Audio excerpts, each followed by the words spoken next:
Gara mes Laertit dhe Eglit për finalistin e dytë është garë shumë interesante për disa arsye. Arsye kryesore është se janë dy personazhe me tipare krejt të ndryshme nga njëri tjetri. Komplet, as kanë asnjë lloj lidhje me njëri tjetrin.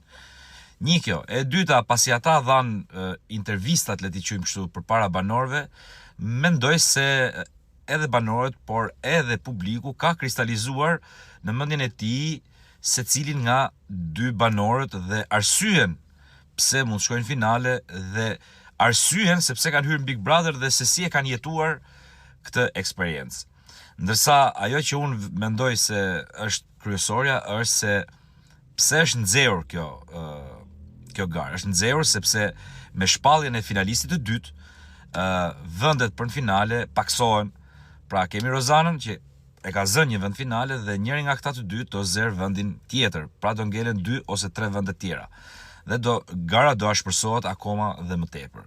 Tani, unë nuk e di cilin mendoni ju se e meriton të shkojë në finale, por unë personalisht i shoh shumë të ndryshëm, i shoh se cilin me karakteristika të ndryshme, krejt, si thush, ekstremale nga njëri tjetri.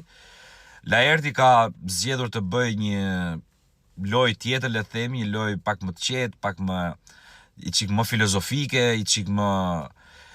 pak më të rritur, kurse Egli pastaj nga ana e saj ka hyrë dhe ka dalë në shtëpi dhe mendoj se një person që hyn e del në shtëpi, rri një 10 ditë jashtë e ka shumë më të lehtë për ta bërë Big Brother në përgjithësi. Kështu që shikojeni vetë, cili e meriton nga këta dy të shkojnë finale.